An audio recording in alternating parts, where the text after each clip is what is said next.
कभी अगर बनना हो तो बाज बनना, लेकिन कभी तोता मत बनना। तोता बोलता तो बहुत है, लेकिन ज़्यादा ऊंचाई तक उड़ नहीं सकता। बाज बोलता बहुत कम है, लेकिन सबसे ऊंचाई पर उड़ता है, और बाकी पंछियों का राजा होता है एक बाज। आज मैं आपको 5 ऐसे पॉइंट्स बताऊंगा जो कि हर इंसान को बाज से सीखना चाहिए, और लाइफ की बहुत बड़ी लर्निंग है इन 5 पॉइंट्स में।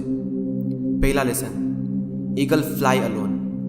बाज अकेले उड़ता है और बाकी पंछियों के मुकाबले सबसे ऊंचाई पर उड़ता है। बाज अकेले उड़ेगा, लेकिन कभी भी चिड़िया और छोटे पंछियों के साथ नहीं उड़ेगा।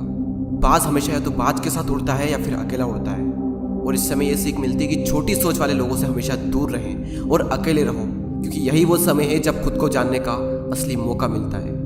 दूसरा लेसन, बाज का विजन बहुत ज़्यादा क्लियर होता है और बहुत ज़्यादा स्ट्रॉन्ग होता है। बाज अपने शिकार को 5 किलोमीटर दूर से ही देख लेता है, और जब एक बार उसे अपना लक्ष्य दिख जाता है तो उसके बाद चाहे रास्ते में कितनी भी मुश्किलें क्यों ना आए, वो अपने लक्ष्य को हासिल करके ही दम लेता है। इससे भी एक बहुत बड़ी सीख मिलती है कि अपना विजन क्लियर रखो और उसे हासिल करने में फिर चाहे कितनी भी मुश्किलें क्यों ना आए, पीछे मत हटो उस बाज की तरह। तीसरा लेसन, बाज कभी भी मरे हुए जानवरों को नहीं खाता, वो हमेशा जिंदा शिकार करता है। और इससे हमें यह सीख मिलती है कि जो हमारा पास्ट है वो मर चुका है, तो अपने उन मरे हुए सड़े हुए थॉट्स पर ध्यान मत दो और अपनी आने वाली ताज़ी फ्रेश जिंदगी पर ध्यान लगाओ।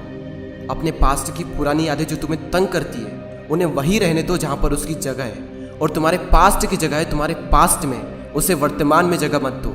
क्योंकि एक बार अगर तुम्हारा पास्ट तुम्हारे प्रेजेंट में आ गया तो तुम्हारा पास्ट तुम्हें कभी प्रेजेंट में नहीं रहने देगा। पास्ट में तुम्हारे साथ कितना भी बुरा क्यों ना हुआ हो, वो सब यादें, वो सब थॉट्स मर चुके हैं, और उस बाज की तरह बनो जो कभी भी मरी हुई चीज़ों को नहीं खाता।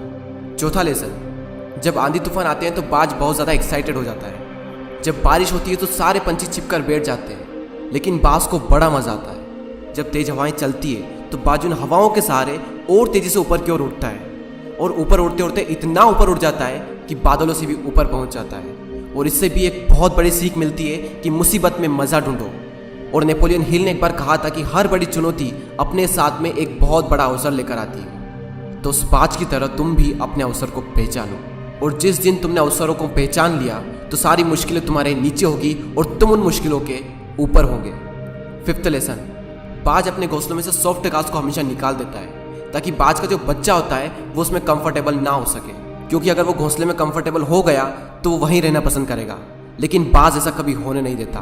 बाज एक पंछी है और उसे भी ये बात पता है कि there is no growth in comfort zone.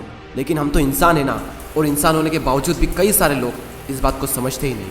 आप जितना ज़्यादा कंफर्ट जोन में रहोगे, आपकी लाइफ आने वाले टाइम में उतनी ही ज़्यादा अनकंफर्टेबल हो जाएगी।